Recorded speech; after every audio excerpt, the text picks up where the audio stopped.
Hello friends, कैसे हैं आप लोग। तो आइए चलते हैं इस वीडियो की तरफ। इस वीडियो में आप लोग पढ़ने वाले हैं इम्पॉर्टेंट टॉपिक्स है। ये बहुत ही ज़्यादा इम्पॉर्टेंट है सीटेट के लिए। इसमें हम लोग बर्ड्स के बारे में जानेंगे, पक्षियों के बारे में जानेंगे कि वह किस टाइप का घोंसला बनाती है, किस पक्षी की क्या विशेषता होती है। इससे हर बार सीटेट में 2 क्वेश्चन आता ही आता है, तो इसलिए इस वीडियो को आप लोग ध्यान से देखिएगा। तो चलिए चलते हैं अपने टॉपिक पे। तो सबसे फर्स्ट जो है हम लोगों का सबसे फर्स्ट जो है बर्ड जो है वो है उल्लू। तो उल्लू के बारे में हम लोग पढ़ते हैं। देखिए, उल्लू एक ऐसा पक्षी है जिसे दिन की अपेक्षा रात में स्पष्ट दिखाई देता है। समझ गए आप लोग। उल्लू ही एक ऐसा पक्षी है जिसको जो है रात में अच्छा से दिखता है, उसे दिन में नहीं दिख पाता है। ये अपनी गर्दन पूरी घुमा सकते हैं। देखिए, मोस्ट इम्पॉर्टेंट सीटेट के लिए जो है, सीटेट के लिए आप लोगों को ये याद रखना है, ये वाला लाइन, कि ये अपनी गर्दन जो है पूरी घुमा सकता है। क्वेश्चन में सीटेट में आता है कि कौन सा ऐसा पक्षी है जो अपना गर्दन 360 डिग्री घुमा सकता है, यानी कि चारों तरफ घुमा सकता है। ठीक है, तो ये सीटेट के लिए मोस्ट इम्पॉर्टेंट है, जो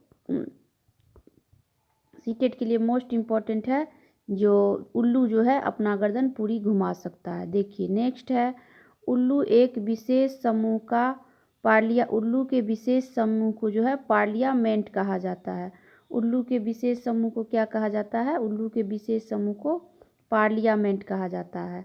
ज़्यादातर उल्लू कीड़े, छोटे स्तनधारी और अन्य पक्षियों का शिकार करते हैं। कुछ उल्लू प्रजातियां महलियों का शिकार भी करते हैं। उल्लू की लगभग 200 अलग अलग प्रजातियां हैं दोस्तों। लेकिन आपको ये वाला लाइन जो है सीटेट के लिए आप लोगों को याद रखना है। चलिए नेक्स्ट देखते हैं हम लोग।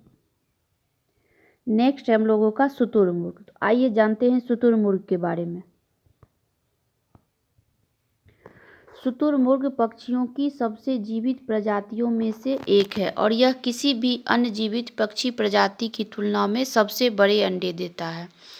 तो शुतुरमुर्ग के बारे में हम लोगों को क्या याद रखना है कि ये जो है सबसे बड़े अंडे देता है। शुतुरमुर्ग पक्षियों की सब बड़ी जीवित प्रजातियों में से एक है जो कि सबसे बड़े अंडे देता है। ठीक है, इसकी गर्दन और पैर लंबे होते हैं और आवश्यकता पड़ने पर यह 70 किलोमीटर प्रति घंटा की अधिकतम गति से जो है भाग सकता है, जो इस पृथ्वी पर पाए जाने वाले किसी भी अन्य पक्षी से अधिक है।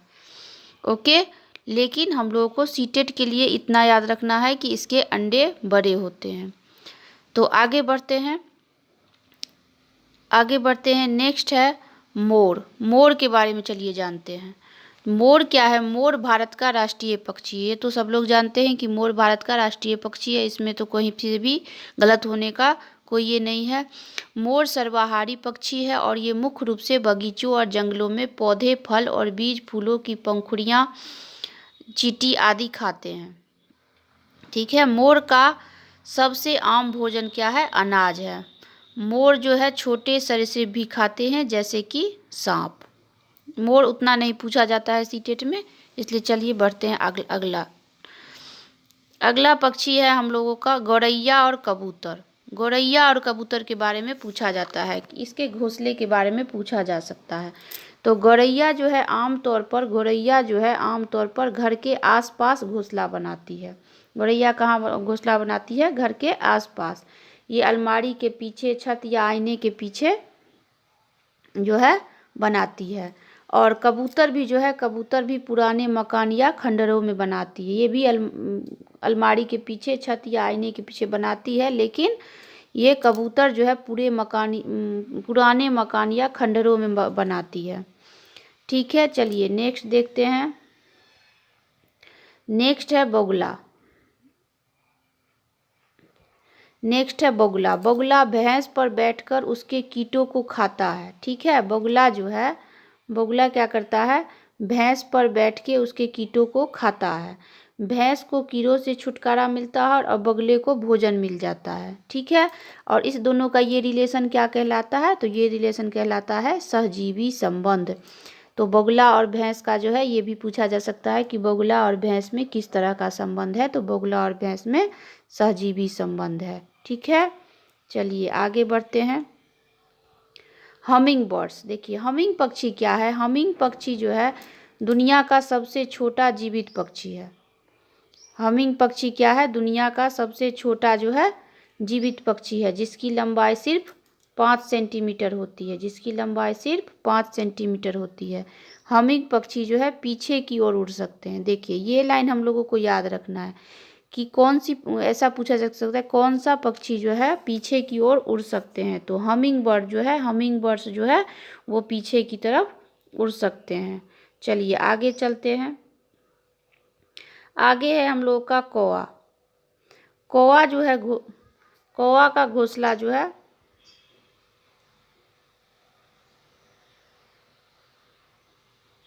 देखिए कौवा का घोंसला जो है, कौवा घोंसले में लोहे की तार, लकड़ी की शाखा और पेड़ की सबसे ऊंची शाखा पर अपना घोंसला बनाती है। तो देखिए घोंसले लोहे की तार व लकड़ी की शाखा से बनी होती है, मतलब कौवा के घोंसला में जो लोहे का तार रहता है, लकड़ी रहता है, इस सब से वो अपना घोंसला बनाती है। लेकिन देखिए सीटेट में क्वेश्चन क्या पूछा जाता है, सीटेट में पूछा जाता है कौन सा ऐसा पक्षी है जो सबसे ऊंची डाल पे या ऊंची शाखा पे अपना घोंसला बनाती है। तो कौन सा, कौवा। कौवा जो है सबसे ऊंची डाल पे अपना घोंसला बनाता है। चलिए नेक्स्ट है हम लोगों का कोयल। कोयल के बारे में आइए जानते हैं। जैसा कि आप जानते हैं कोयल बहुत मीठा गाती है। तो सब लोग जानते हैं कि मीठा गाती है, लेकिन इसकी खास बात क्या है। तो इसकी खास बात है कि वह अपना घोंसला नहीं बनाती है। वह अपना घोंसला नहीं बनाती है। तो ये घोंसला नहीं बनाती है तो जाहिर सी बात है कि ये अंडा कहाँ देती है। ये क्वेश्चन तो आएगा दिमाग में। तो यह जो है कौए के घोंसले में अपना अंडा देती है। ये कहाँ अंडा देती है, तो कौए के घोंसले में अपना अंडा देती है। और कौआ अपने अंडों के साथ कोयल के अंडों को भी सेता है, यानी कि देखरेख करता है। तो समझ गए आप लोग।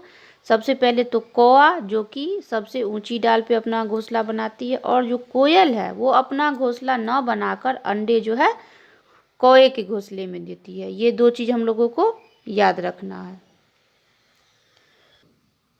चलिए नेक्स्ट है हम लोगों का कैशोबरी। कैशोबरी क्या है, इसके बारे में जानते हैं। नयो गिनी में पाए जाने वाली विश्व की सबसे क्रोधी और खतरनाक चिड़िया है। ठीक है, चलिए नेक्स्ट है हम लोगों का दर्जिन चिड़िया। ये बहुत पूछा जाता है। पत्तों को सिलकर अंडे देने हेतु घोंसला तैयार करती है। दर्जिन चिड़िया देखिए नाम से ही पता चलता है कि दर्जी।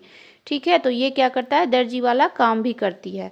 ये दर्जी वाला काम भी करती है और पत्तों को जो है दर्जी की तरह सिल के अपना घोंसला बना लेती है और उसी में जो है अंडे देती है। नेक्स्ट है हम लोग का बसंत गोरी। देखिए बसंत गोरी क्या है, पेड़ के तने में छेद बनाकर उसमें घोंसला बनाती है। पेड़ के तने में जो है, पेड़ के तने में बसंत गोरी छेद बना लेती है और उसमें अपना घोंसला बनाती है। ठीक है, आगे हम लोगों का शक्करखोरा। पेड़ झाड़ी पर लटका हुआ घोंसला बनाती है।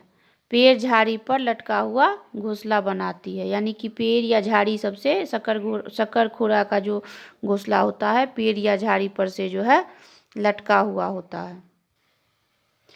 देखिए इसके घोंसले में जो है बाल, रुई, छाल, कपड़े आदि रहता है, यानी कि यह अपना घोंसला शक्करखोरा जो है अपना घोंसला किससे बनाता है, बाल, रुई, कपड़े इत्यादि से। ठीक है, देखिए मोस्ट इम्पॉर्टेंट मैना। मैना जो है सीटेट में बहुत बार पूछा जाता है। इसकी खास बात क्या है कि यह अपनी गर्दन को झटके से आगे पीछे कर सकती है। तो क्वेश्चन सीटेट में ये बार बार पूछा जाता है कि कौन सी ऐसी चिड़िया है जो अपने गर्दन को बार बार झटके से जो है आगे पीछे कर सकती है। तो इसका राइट आंसर होगा मैना। तो मैना के बारे में हम लोग को याद रखना है कि मैना एक ऐसा पक्षी है जो अपने गर्दन को झटके से आगे पीछे कर सकती है। ठीक है, एक मैना और एक उल्लू, ये दोनों जो है बार बार पूछा जाता है। वैसे तो सारे ही पूछे जाते हैं, दर्जन चिड़िया भी पूछी जाती है, वीवर पक्षी भी पूछा जाता है, लेकिन मैना और उल्लू जो है ये बार बार पूछा जाता है। नेक्स्ट है हम लोगों का फाख्ता। देखिए फाख्ता भी पूछा जाता है, फाख्ता। नेक्स्ट है फाख्ता। तो फाख्ता के बारे में आइए जानते हैं कि यह कैक्टस के कांटों के बीच या मेहंदी के मेड़ में अपना घोंसला बनाता है। फाख्ता कहाँ घोंसला बनाता है? तो यह कैक्टस के कांटों के बीच में या फिर मेहंदी की मेड़ में अपना घोंसला बनाता है। चलिए नेक्स्ट हम लोग का बीवर पक्षी। देखिए बीवर पक्षी की क्या खासियत होती है कि इसमें जो है नर बीवर पक्षी जो है अपना अपना घोंसला बनाता है और मादा बीवर पक्षी जो है वह उन सभी नर बीवर पक्षी के जो है घोंसले को पहले देखती है और उसमें से जो उसे सबसे अच्छा लगता है उसमें वह अपना अंडा देती है। देखिए नर बीवर पक्षी क्या करता है कि अच्छा से घोंसला बनाता है और देखिए यहाँ पे इसको कितनी सुविधा दी गई है मादा बीवर को कि वो अपने मतलब मनपसंद घोंसले में अंडा देती है। उसको जो जिस नर बीवर का घोंसला जो है अच्छा लगता है उसमें वह अपना अंडा देती है। तो ये याद रखना है बीवर पक्षी के बारे में। ठीक है, नेक्स्ट है हम लोगों का इंडियन रोबिन। इंडियन रोबिन देखिए, इंडियन रोबिन जो अपना अंडा देती है वह सड़क के किनारे पत्थरों के बीच खाली जगह में अपना घोंसला बनाती है। इंडियन रोबिन कहाँ घोंसला बनाती है? सड़क के किनारे पत्थरों के बीच। इनके घोंसले में क्या होता है? नाजुक टहनी, जड़ें, ऊन, बाल, रुई सब बिछा रहता है। इनके घोंसले में क्या रहता है? पौधे की नाजुक टहनी, जड़, ऊन, बाल और रुई ये सब बिछा हुआ रहता है। अगर आपको ये वीडियो अच्छी लगी हो तो प्लीज़ चैनल को सब्सक्राइब कर दीजिएगा और वीडियो को लाइक कर दीजिएगा। Thank you.